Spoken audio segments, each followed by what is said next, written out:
and then I know we've got a couple who are called in as well. So I'm Freddie O'Connell. I am a member of the Metro Council in Nashville for District 19. I also serve on our CoC and Homelessness Planning Council, and have chaired this committee for the past couple of years.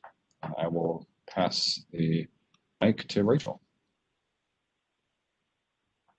Good morning, everyone. Rachel CoC, HMIS Administrator. I work for the Homeless Impact Division of Metro Social Services, and work with the agencies participating in HMIS.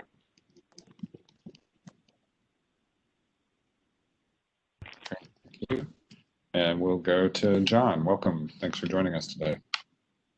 Good morning. Thanks for having me. I'm John Rosahowski. I am the Senior Manager of Data and Evaluation at United Way of Greater Nashville. I have been in this role just since November, so still learning and meeting people and all of that, but I'm really excited to be focused on data and building capacity and partnerships with data with the Family Collective, which I'll talk about a little more, and with other members of the community. So thanks for having me. Great, thanks. Ryan? Ryan Lesueur, the Executive Director of Community Care Fellowship, and I've had the pleasure of being part of this committee for a little bit over, I guess it's been going on 6 months, but I've enjoyed my time and look forward to continuing to be a part. We're glad you're here, Ryan. Thanks. Susie, good morning. Morning. I'm Susie Tolmie. I'm the homeless coordinator at Mbha, the housing agency. Great, thanks. Shanley? Good morning, everybody. Sorry I'm not on camera today. I'm sharing space with a lot of humans and dogs, so I figure I wouldn't distract everyone. But my name is Shanley. I work on the HMIS team with Rachel at the Homeless Impact Division. And I get to sit on and hear about what the Oversight Committee is doing, which is great because it's really in line with what my role is at the HMIS team. Great, thank you. And I'll say this for announcements, but Shanley had a big role in our last CoC HPC meeting. Tracy?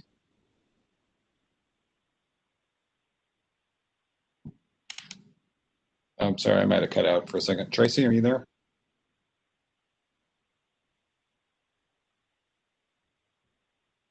I don't know if we've got audio from Tracy. I see she's muted here. We'll move on. I know, Martina, did I hear you on the phone? Hey guys, this is Martina. I'm the operations director here. ID number followed by pound. If you did not clear it. Somebody's trying to get on by phone, I guess. All right, Martina, sorry about that. Go ahead. No problem. Martina, room in the inn, the operations director, and I apologize. I have to jump off. We have a little bit of a COVID crisis here with within our staff. Okay. So I apologize. I really wanted to be on the call because I know I missed the last one, but it's just the times that we're in. Yeah, kidding. So, best of luck with that. Be safe and keep everybody healthy. Yeah, will do. Yeah, right, thanks a million. Take care, all guys. Right. Bye-bye. Thank you too. Ben, I know you're on the phone as well. Is that right? Yep, Ben Grady, Nashville Rescue Mission. I had to run around and do a couple things this morning, so I am driving and using my hands-free. So no worries. I'll be listening along. Great, drive safely. Tracy, I see you on camera now. Can you hear us? Are you still muted?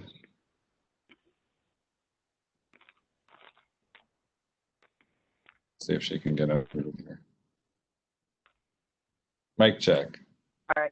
Can you hear me now? Oh, there we go. Yep, I got you. There we go. Sorry, I've got a variety of different computers here, and my sound wasn't working, so I'm using my phone for my sound, but I'm here. Well, with any luck, we'll be back meeting in person sometime later this year. Looking forward to that. But you know, in the meantime, I'm grateful for enough technology to let us get together at this point. I've got one other caller I see. I heard Ben on the phone, and I know Martina just dropped. Who else is on the line with us today?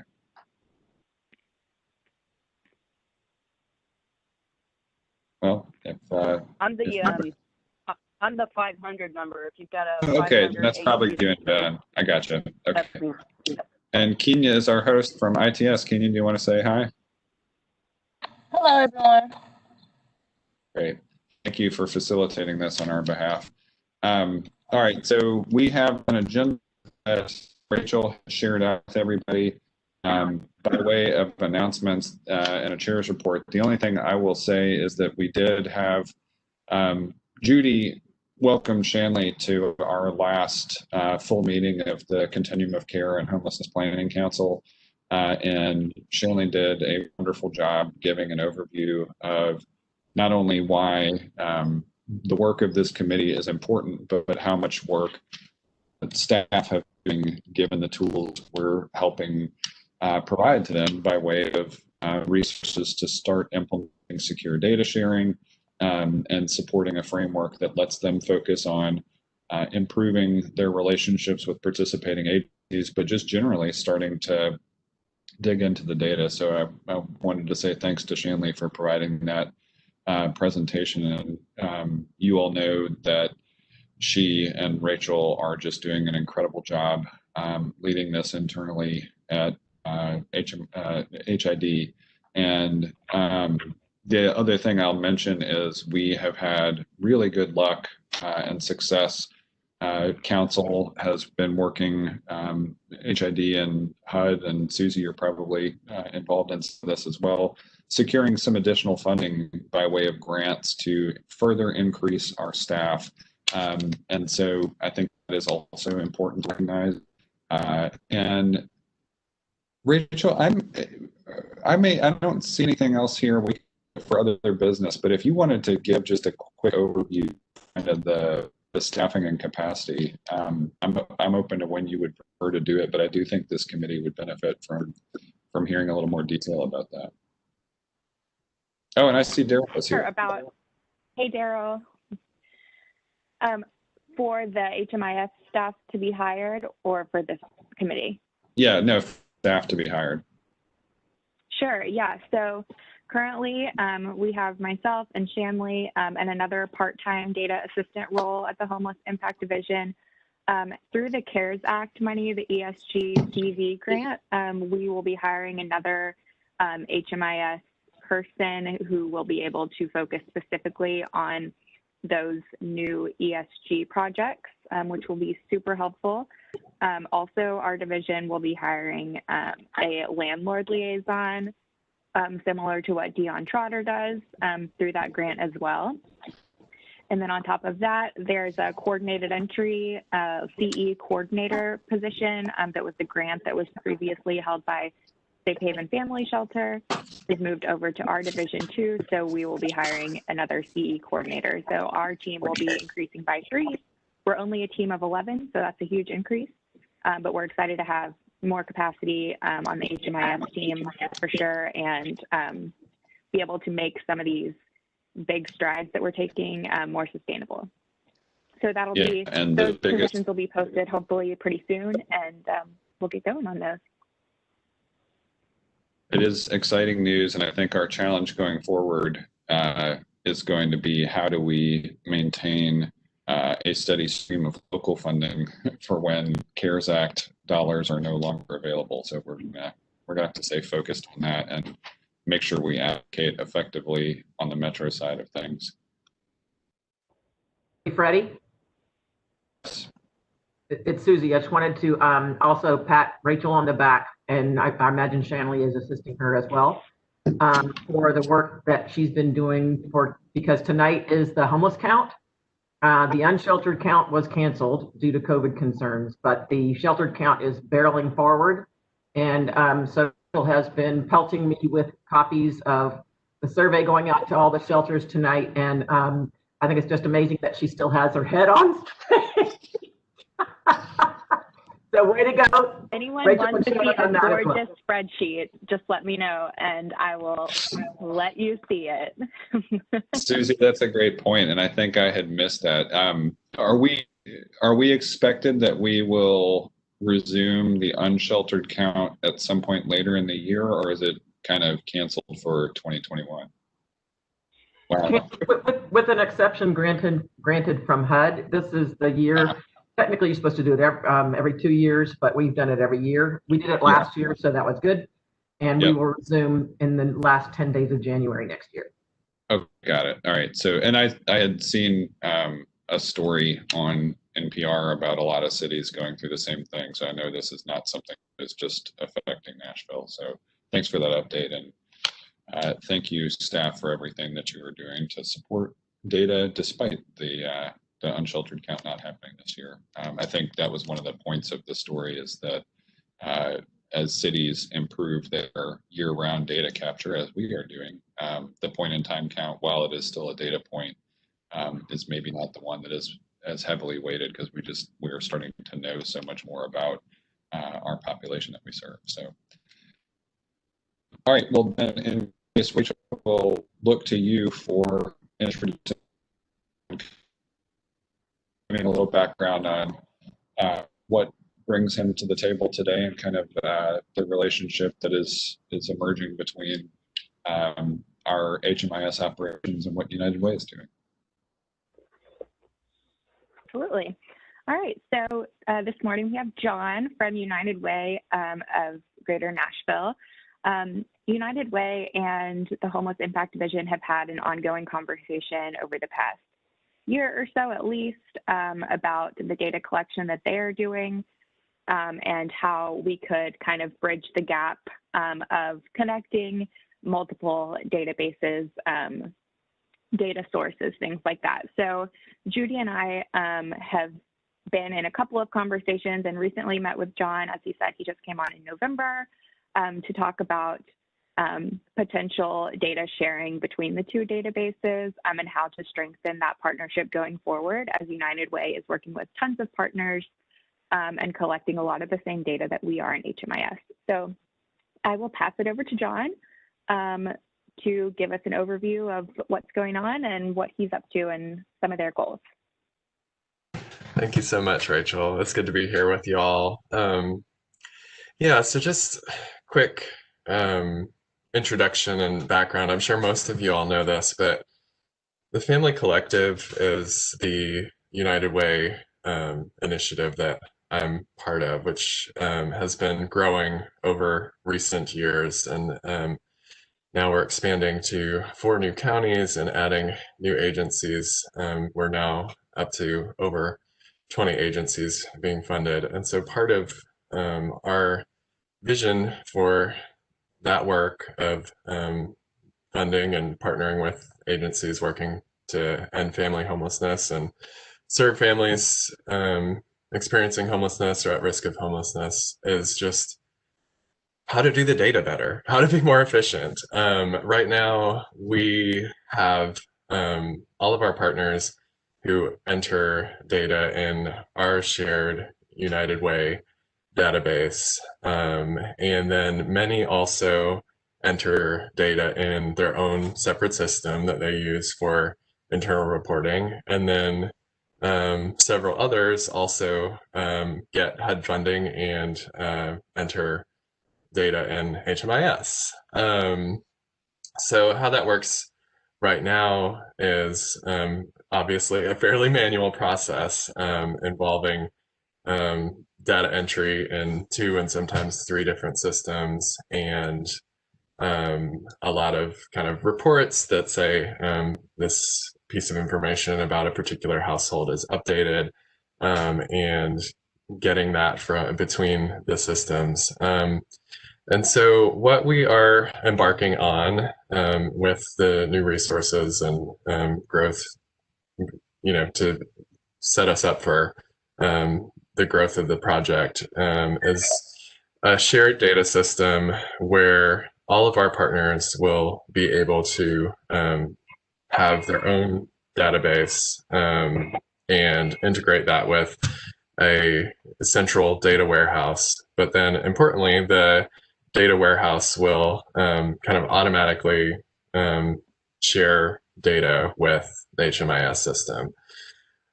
So I'm sure I don't have to tell you all that will lead to better efficiency, better data quality, as people aren't, entering something in one place and then entering, just by mistake, something else somewhere else. It'll, just build capacity for our network and for the network of agencies serving this population in the community. So our kind of where we are in this process is our technology vendor, TechBridge, is working on kind of the user interface and all of that, but we'll then, assuming everything is okay to move forward, work directly with WellSky, the vendor for HMIS, on the technical logistics of the integration. I think you all, of course, are the HMIS Oversight Committee, and I think in terms of oversight, I would totally defer to you all, but I would say we're already getting HMI releases of information and following all of the HMIS policies. And like I said, we're sharing data. We have permission from households and clients and agencies to do that already. It's just doing so with a manual sort of process. And so our hope is that we'll be able to move forward on making that process a little easier for all of our partners and work directly with y'all and with WellSky on making the technical magic happen to make that possible. We think this is just also a really, I don't know, it shows our sort of shared commitment to, I don't know, the vision of HMIS, I guess, having good data and good insights to understanding what families and individuals experiencing homelessness are experiencing, and being able to drive policies and practices and interventions in response to data. And so our hope is that as we have more partners, as I said, who aren't currently HUD funded, aren't currently participating in HMIS, as we make it easier for them to do so, we'll also be able to potentially have more partners in that ecosystem with HMIS going forward and just have a greater sense of, again, what's happening. So excited to work on this and happy to take any questions. Like I said, I will continue to keep you in the loop as things progress, and we do think that it's a really exciting opportunity. So thanks for having me. Any questions or? This is Yeah, Ben John, Brady. I'm curious, in your overview of that, are the family collective participants using HMIS themselves? So several agencies are, and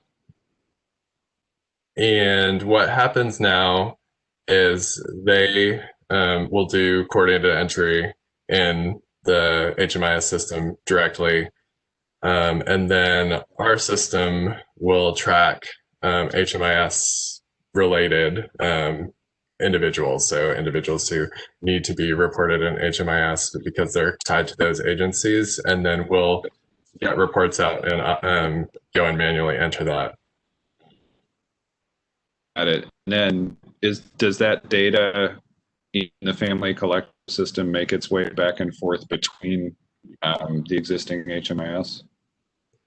No, not as now. I mean, that would be the hope moving forward. I would say, somewhat informally it does, because staff at United Way and at partner agencies are in each system. We can see if there's another, another entry in HMIS or other things happening in each system, but there's not any sort of intentional integration at this point.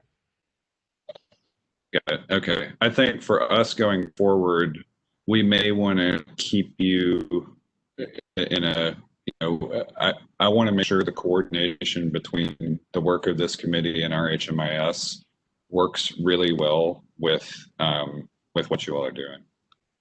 Thank you. And absolutely. I know there will be a lot of just anything like this way is super challenging, this complicated. And I know that it'll be a learning process for all of us. And so happy to keep y'all in the loop and just really, really recognize the importance of this and want to do everything really well.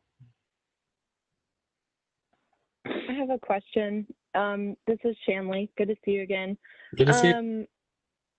Well, so this is so exciting. I think obviously we're all interested in having a centralized data collection situation in Nashville. We have so much data, it's all so siloed. And so this is really exciting. I am curious about, so when we have talked to like data bridge systems, it's very expensive. And so was curious about the conversation being had around the sustainability of this project. Is this funding that we would have to, as a community, sort of like advocate for, or is there already maybe money things are personal and that's awkward? I asked. I'm just curious what the plan would be around sustainability. That's a great question.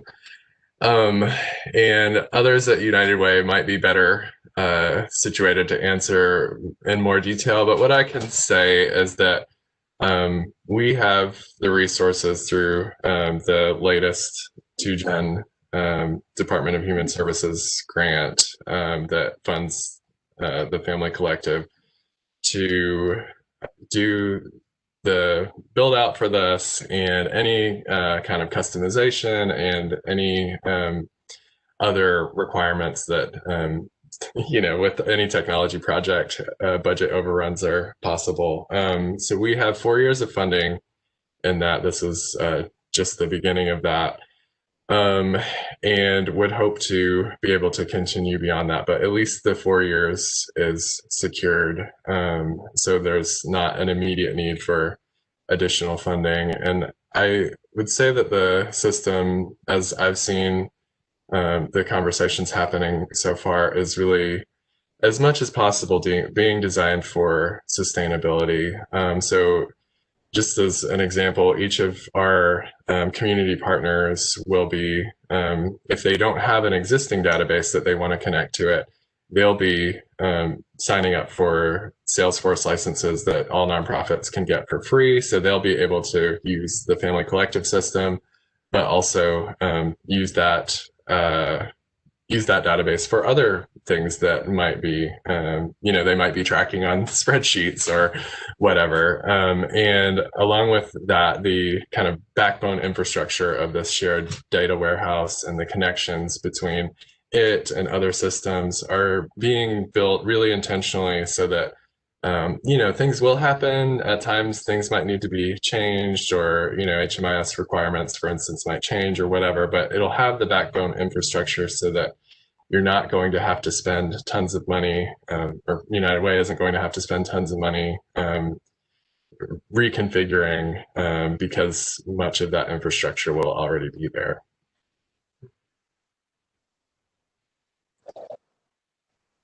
Thank you. Good question. Hey, John, I had a question. You might have said this. I was kind of in process part of the time.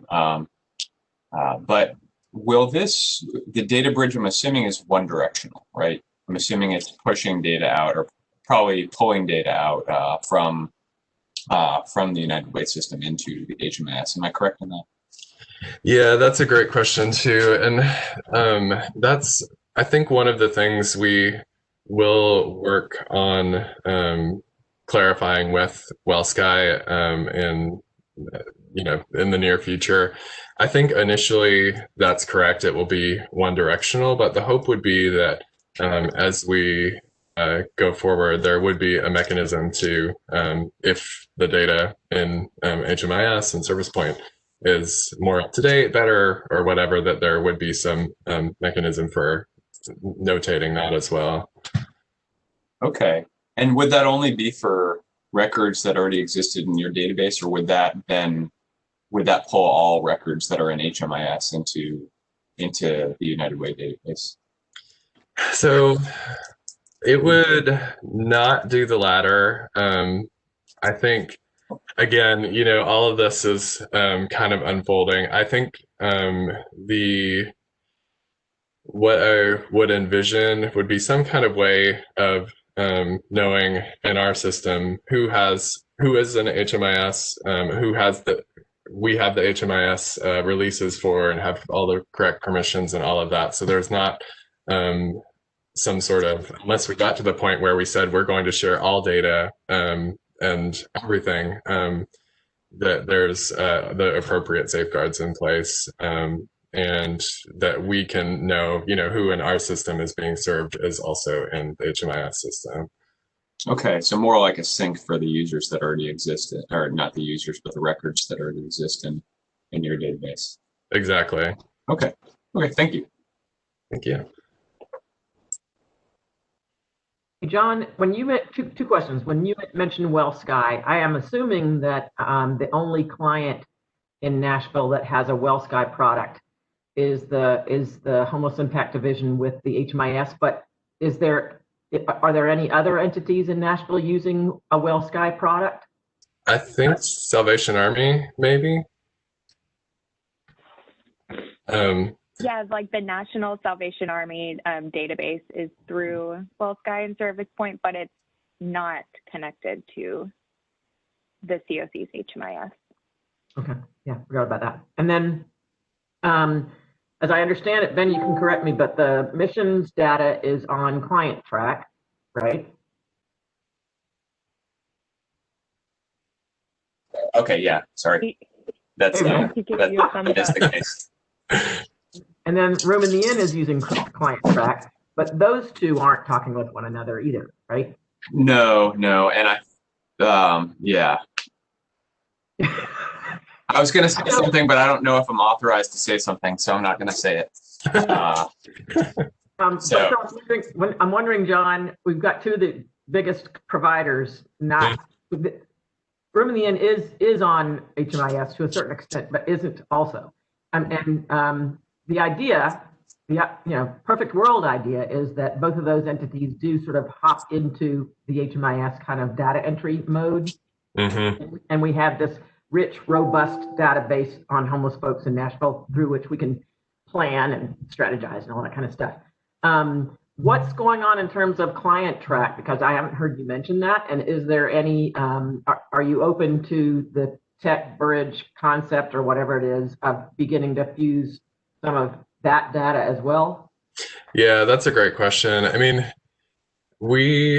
I think would be open to anyone participating. I think the challenge for us is the funding is specifically designated for a group of agencies and that fund or serve families as opposed to just any individual experiencing homelessness.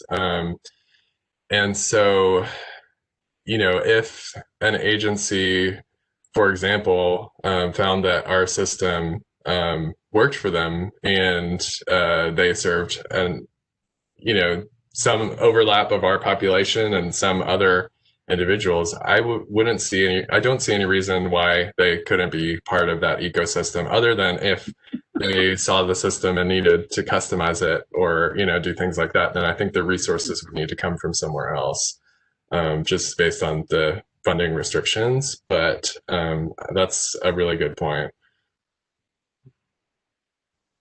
Yeah, I think what Susie's getting at, and I think where Ben and I are, I think for me, a lot of this,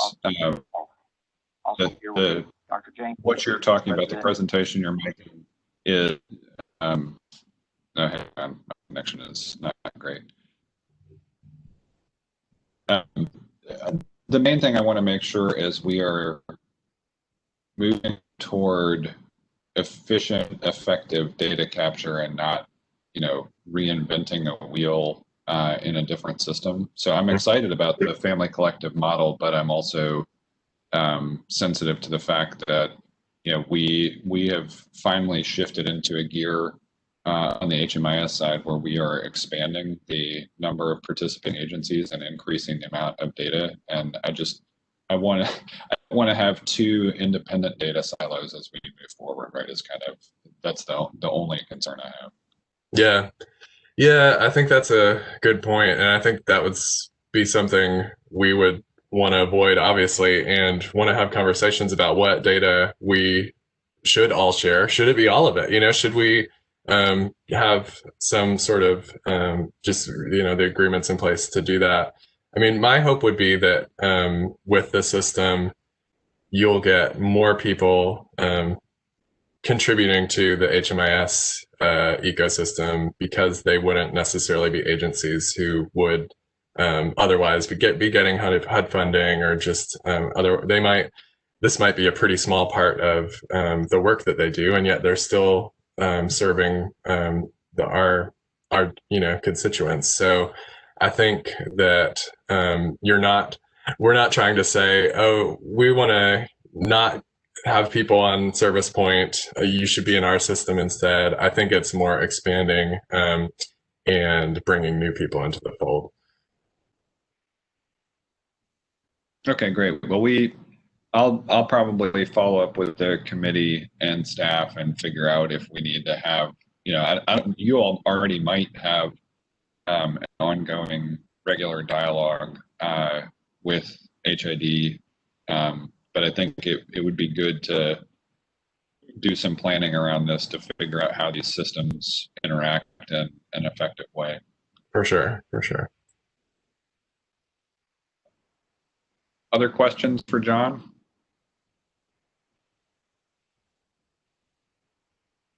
Okay, thanks for joining us, John. This is Thank you. Really, really exciting stuff to see United Way just continuing to be an even more important part of serving vulnerable people in Nashville. Well, thank you. Thank you all. Have a good day.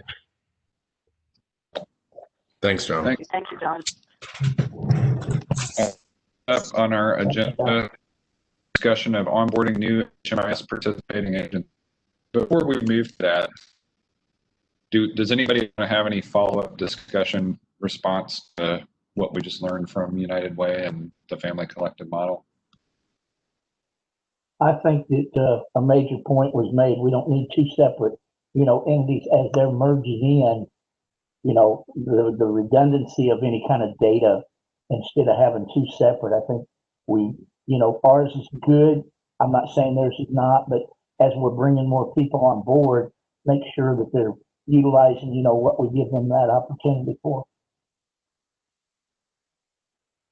Yeah, I agree, Daryl, and I didn't want to close that conversation without speaking to that, but I fundamentally agree. It's, they always say great minds think alike. So look at the 10 minds that we got here that are thinking in the same direction, I hope. Sorry I was late. I had some technical issues.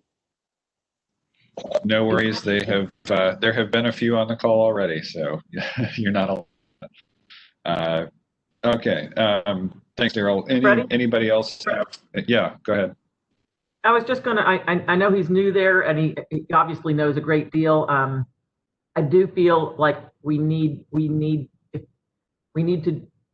explore more with other staff at United Way who are higher on the food chain than John about some of the finances and their plans and how it's really going to integrate. I love hearing that the 2Gen funding is there for 4 years, but it just sounds a little bit too good to be true. And so it would be great to just explore with other staff at the United Way about the stability there and how we go forward. And Judy may have done a little bit of that already, but I just wanted to encourage that. Yeah, no, that's so a really Judy and I had a conversation with Matt Preston like last year and kind of started this conversation. And at the time, Judy was very clear, we do not have money for this. Like we do not have money. We have $0. We have -$.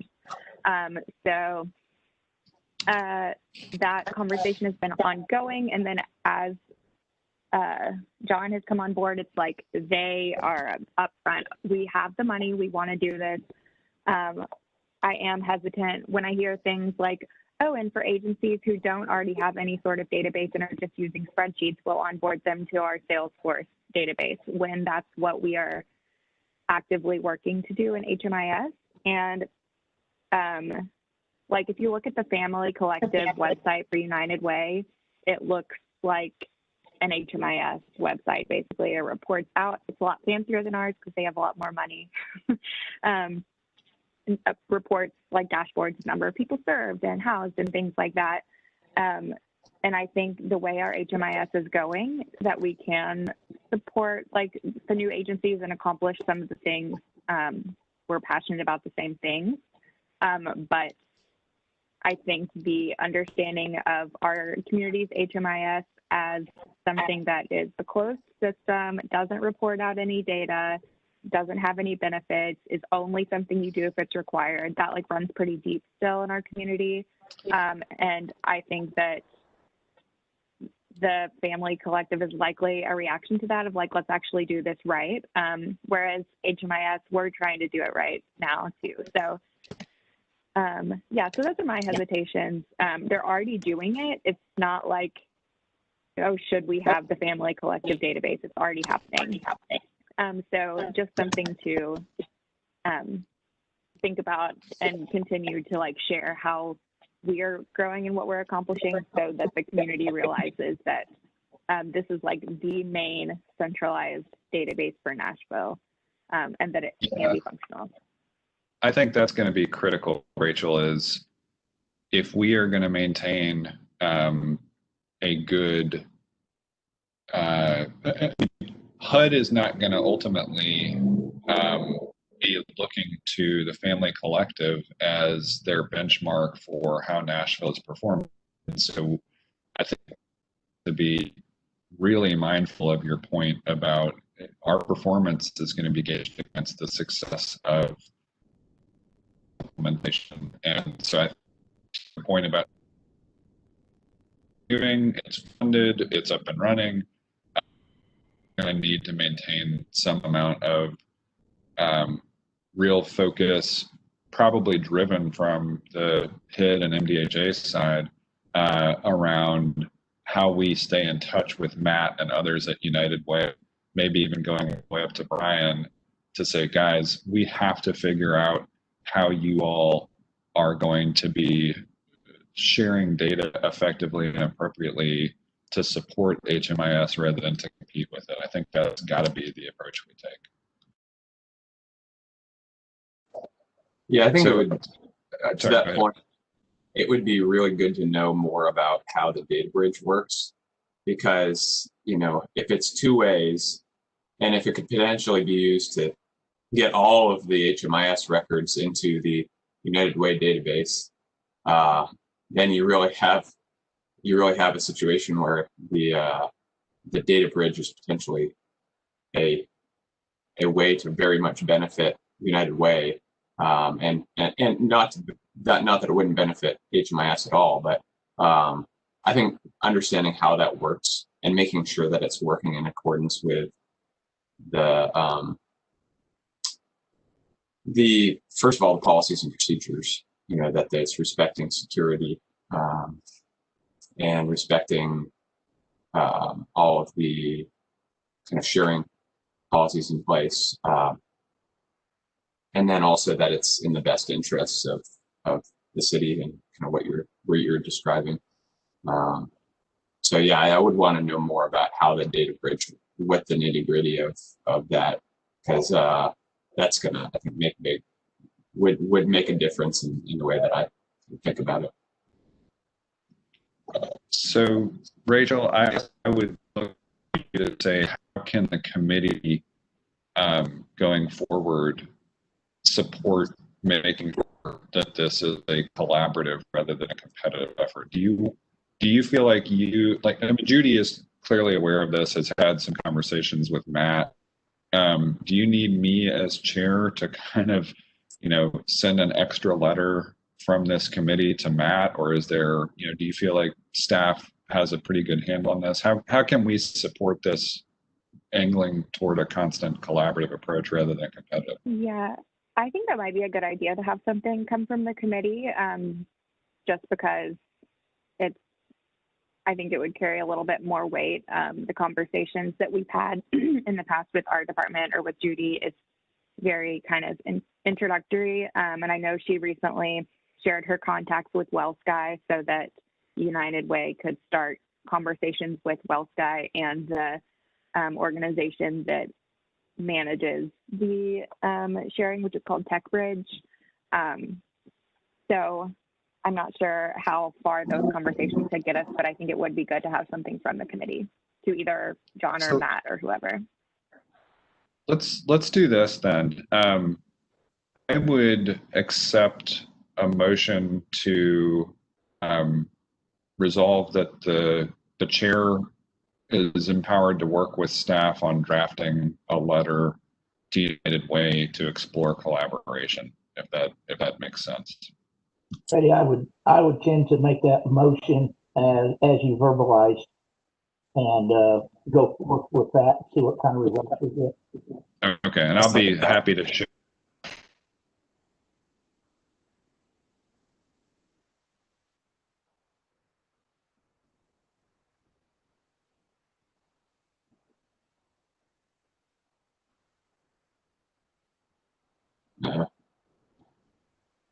We're losing Freddie. Yep, he's frozen. Yeah, sorry. Yeah. Our connection is bad. Sorry, did I hear a second? Yeah, I seconded it. All right, any discussion on that? All right, all in favor, please say aye. Aye. Aye. Aye. Any opposed? All right, I will collaborate with Rachel and Susan. If you're comfortable with it, I might get some input from you just on the because you raised some good points about WellSky and the history of this. I want to make sure that the perspective of I think one of the biggest things that we have in our corner for success going forward is we are building a system that should be successful in HUD's eyes, and I really don't want to lose momentum on that because I think we will continue to have ever increasing amount of federal funding the more successful we are. Right, this is a case where success engenders success, and I want to stay on that track. All right, thank you, everybody. All right, now we can switch to Rachel, take us through the discussion of all new HM participating agencies. Yes, thank you, everyone. So apologies, I didn't get these out to the group before. We have two to talk about today that I'll read the information about. One is the village at Glencliff that many of us are familiar with, that Ingrid is working with. They are so excited to dive in, fully participate in HMIS. Love to hear that. So if you aren't familiar, the village at Glencliff is just getting started on her application under agency website. Ingrid wrote LOL in the works, so they're in the early stages.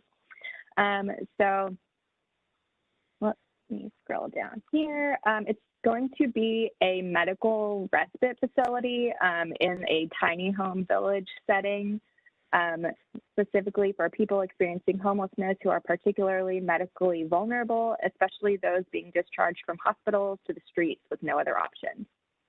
The project is slated to start in February, according to this application. It would serve adults, does not currently receive any federal funding.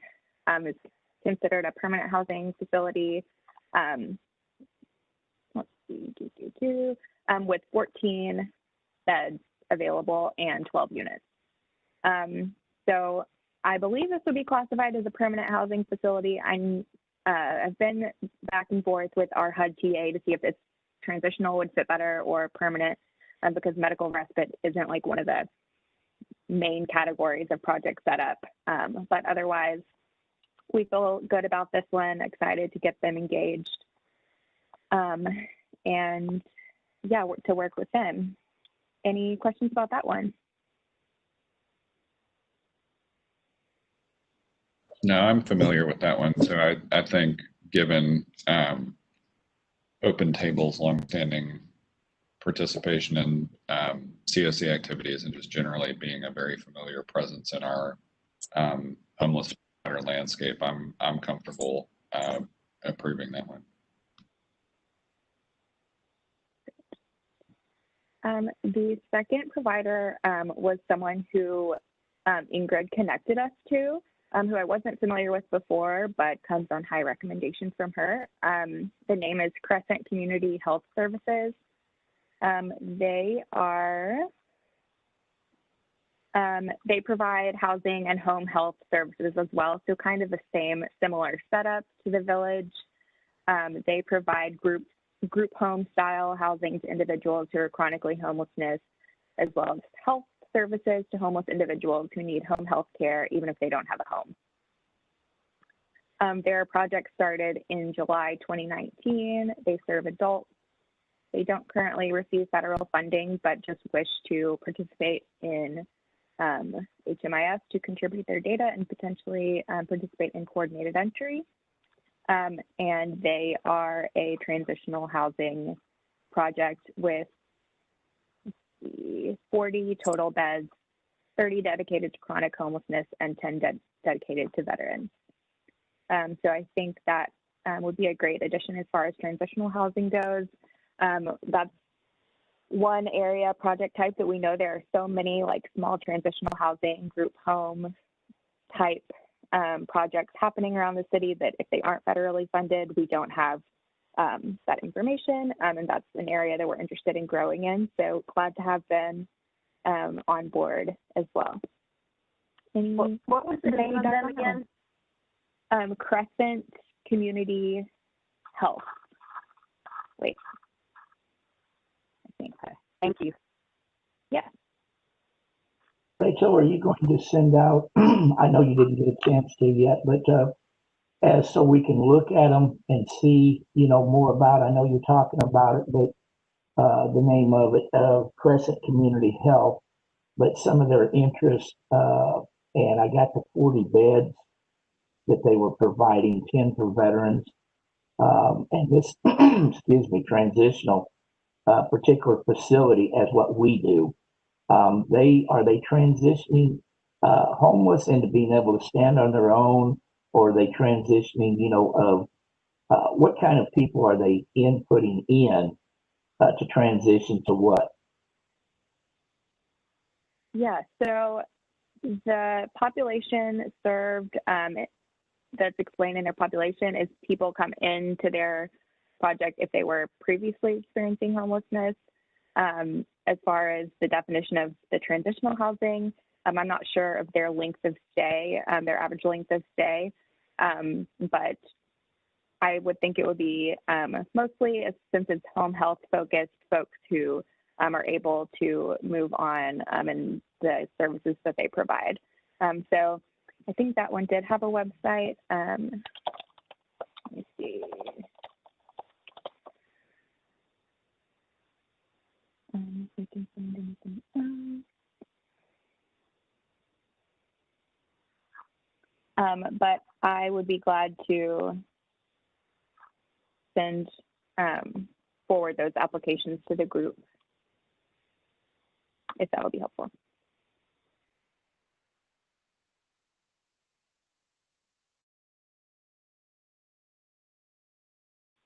Yeah, I mean, and those are the only like Freddie said, I'm definitely familiar with, Open Table, and I think that they've had a obviously long presence in CoC and participation.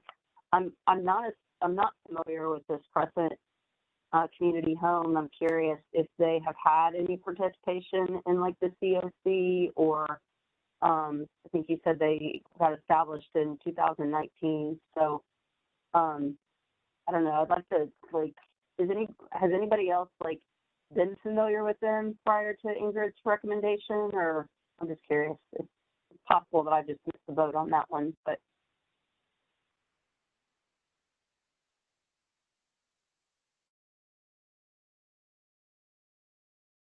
Yeah, they're new to me too. I don't know them. Well, a bit more, because I'm not familiar with them either. Yeah. So you said Ingrid recommended them, Ingrid McIntyre? Yes, after she submitted her application for the village, she wrote and said, my friend Brandy Jones has been trying to become an HMIS agency. Will you get her the awesome form you sent me this week? Thank you. So apparently she was familiar with HMIS from just relationship with Ingrid and working in that transitional housing and especially vulnerable health realm. I'm having trouble with my browser. I'm trying to go to crescentcommunityhealth.com. Oh, here it comes. Yep, their website is crescentcommunityhealth.com. It goes into detail about their services, like home health services, as well as their group home settings. If the, let's see, if it would be helpful to this group to have more information or to even ask Brandy to present at a future meeting, we could do that. I think based on the information she's given and like relationship with Ingrid and the village at Glencliff, I feel pretty good about them, even having not known previously. But I also know that for other agencies in the past, we've recommended at least involvement in the CoC general membership. So kind of seeking guidance from this group about that.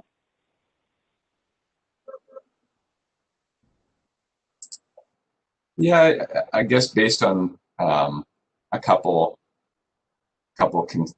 not concerns, but just a general lack of knowing them, it might be helpful to have her just come on, just to get to know them, so that at least a larger section of the CoC will be able to know them.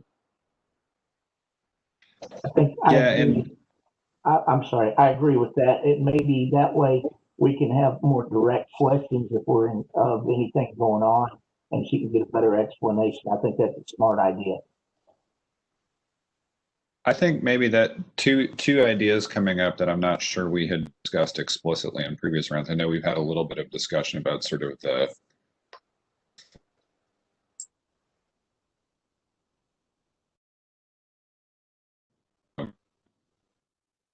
see, my connection is going to go away here. So anyway, hearing from John today was helpful. I know it's not like their United Way is not approaching us about becoming a participating agency, but I wonder if having a representative of, tell you what, I'll stop my video and see if that helps. Having a representative of Crescent come to the committee, maybe that's a good way to do it, Rachel, is see, maybe we do it as almost a two-step thing. Like you all bring to the committee recommendations for new participating agencies, and then we quickly follow up by seeing if they can come kind of give an overview of their agency and talk about it at a subsequent meeting. If that's too cumbersome, we could maybe try. Oh, sorry, go ahead. I was going to say, I like that idea in general, especially for these ones that we're unfamiliar with. Yeah, the other thing I was going to say is we may look at an expedited route for, kind of that referral and testimonial process, right? Like Ingrid is very familiar to a lot of us on both this committee and the CoC. She's, at CoC.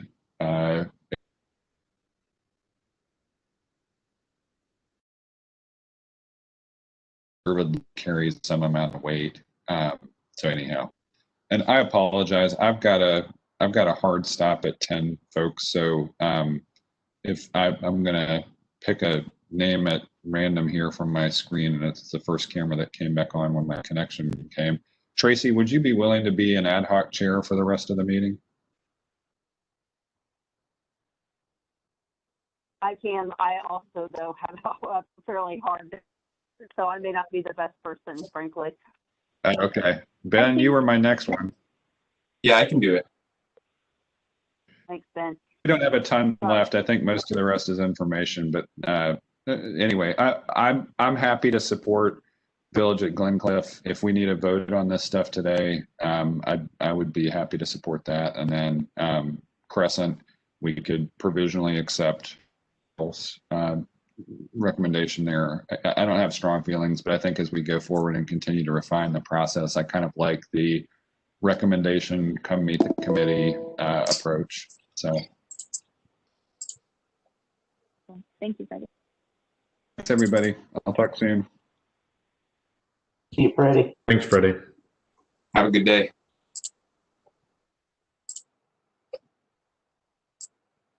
To be mindful of everyone's time, the other items on the agenda are reviewing the release of information, kind of a check-in about data sharing, how that's going, and then also to chat about the data quality plan that Shanley has been leading the charge on, and the data quality monitoring plan coming up. We can push those two items back if needed. I know we're only scheduled till 10 o'clock, but I do want to talk about the meeting time for this group, which we will need to consult with Freddie too. But the third Thursday, I can't remember if we landed on the third or fourth Thursday. Today's the third Thursday. But in general, the coalition meeting is happening during this time, followed by the CoC general membership on the third Thursday. So we can go back to the fourth Thursday if that's something that would work for this group, or we could discuss other times. We can also do that by email to include Freddie. Any strong feelings about meeting time? I know I'm personally able to do just about any Thursday, but it sounds like we do have a sufficient amount of business that it probably makes sense to just wait until a future meeting to go through that. That's just my personal opinion on that. Yeah, I would agree with that. I agree with that. And the third Thursday, it just happened to be a conflict this week. But CoC, I don't know how many agencies are involved in it, but I know they do take an attendance for being there. So when it comes to voting on things, you have to be at least 50%. And I think Susie, if she's still around or if she left, but that's kind of a conflict on me. I try to do whichever way I can. So whatever y'all come up with, the fourth Thursday or even the second Thursday, that's, I just put my input in because of the conflict between the 9 to 10 and then the 10, the coalition and the other meeting that's going on, with us right now at the same time. Mm-hmm. Yeah. Tracy, does the fourth Thursday work for you? The fourth Thursday is probably a little better for me just because it creates a little space. That would be my preference, would be the fourth Thursday if we could. And I agree that if we'd be able to, I definitely would love to hear more about the sharing and the other items that were on the agenda. If there wouldn't be opposition to postponing that discussion, I would like that. So I could hear that part too. But all you also trust y'all, so whatever works. Okay. Okay, and Ryan, you were gonna weigh in on that as well. Sorry, Tracy, I didn't mean to interrupt you. Fourth Thursday is fine for me as well. Awesome. Okay. I'll tentatively mark February 28th. Nope. 25th.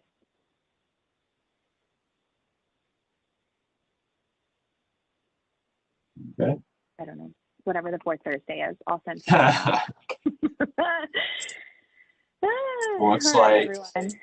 Looks like it is the 25th. Cool. All right, sounds good. Then we can postpone those other agenda items, and then I'll follow up with the village at Glencliff, and then I'll follow up with the Crescent community and invite them to come present at our next meeting. Are we looking at still 9 o'clock at that time? Does that work best for what we're saying? Okay. I just want to make sure because, and I apologize, I'm trying to input as I can. I'm the only one in the office trying to handle everything else today with things going on. So it's been a wild one. Oh, man. Well, I hope you have a good day, Daryl. Oh yeah, we just keep going. You know how, I'm too old not to anymore. Being 64 and Just keep being it an moving. AT since 73, it's, I just kind of try to roll with the flow and that. So that's just like, I've got to learn that. Sorry guys. What I was really after was what was I going to say? And Rachel, if you want to send me an email or something, I've got that report card. I know we can address this later, but there's some things that we just don't agree, that we don't collect that data. So I need to get with either you or Chanley and find exactly, if you want to give me a call, later today or tomorrow. I just need to make sure I'm getting everything right on the HMIS database. Okay, sounds good. We'll reach out to you. Thank you. Schedule a call. All right, sounds good. Thanks, everyone. Thank you. See you in about a month. Thanks, everyone. Next month.